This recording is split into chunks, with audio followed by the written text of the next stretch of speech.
School morning to all of you. In this video, we will see what happened to the two friends after 20 years.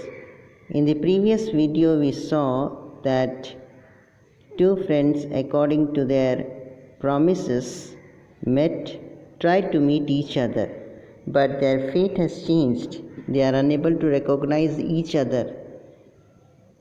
The waiting man pulled out a handsome watch, the leads of it set with small diamonds.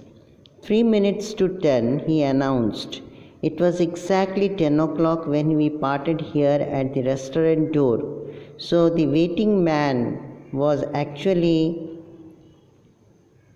Bob, and he has earned his fortune by becoming a smuggler, and he was watching the time in his handsome watch, which was set with small diamonds, and it was 10 minutes when it was exactly 3 minutes to 10. Bob announced and told that exactly this time we parted and promised that we will meet after 20 years at 10 o'clock here. Did pretty well out west, didn't you? Asked the policeman. So the policeman asked Bob, actually, you have earned a lot after going to the west. You bet. I hope Jimmy has done half as well. So he is expecting Jimmy might have also earned a good fortune, or he would have become a great person. He was a kind of plodder. Plodder means slow and slow worker. Good fellow as he was, I have had to compete with some of the sharpest wits going to get my pile. Get my pile means fortune. So he is telling here that Jimmy might have also earned a fortune. He was a kind of plodder, he was a very slow worker, but he was a good fellow. I have had to compete with some of the sharpest wits going to get my pile. So here Bob is telling that he had to use his wits to earn his fortune. A man gets in a groove in New York. Gets in a groove means gets in a routine.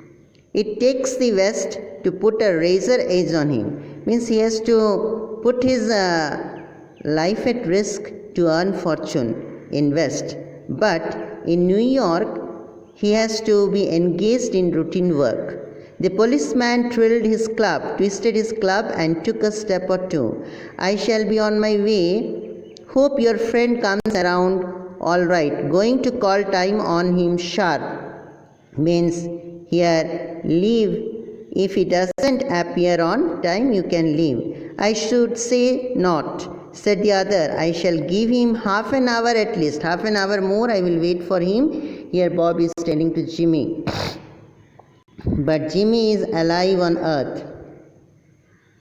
He will be here by that time. So long, officer. Good night, sir, said the policeman, passing on along his beat, trying doors as he went. There was now a fine old drizzle falling, and the wind had risen from its uncertain puffs into a steady blow. So here the writer talks about the inclement or foul weather and how cold drizzle falling. It was very chill. At the same time it was drizzling and the wind was blowing.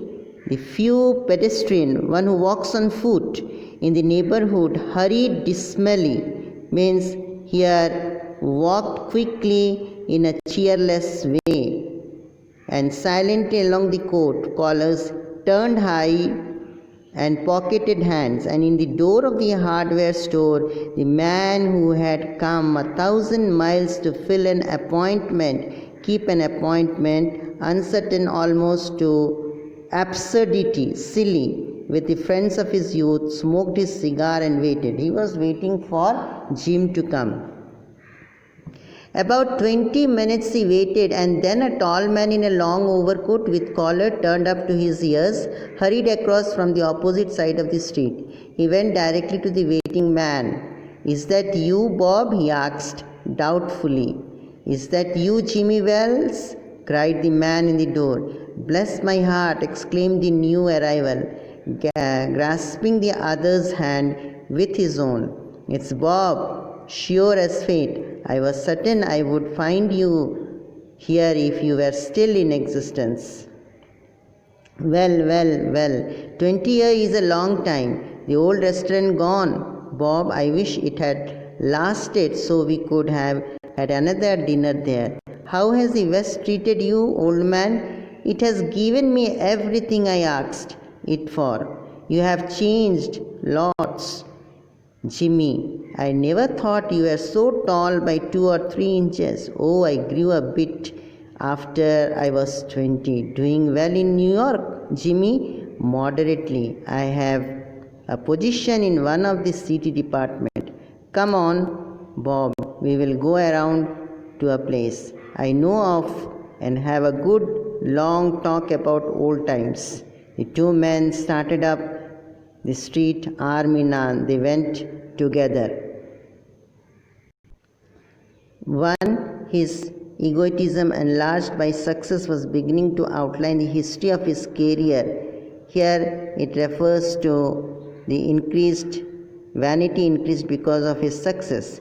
The other, submerged in his overcoat, listened with interest. So he listened with interest because he was a police officer.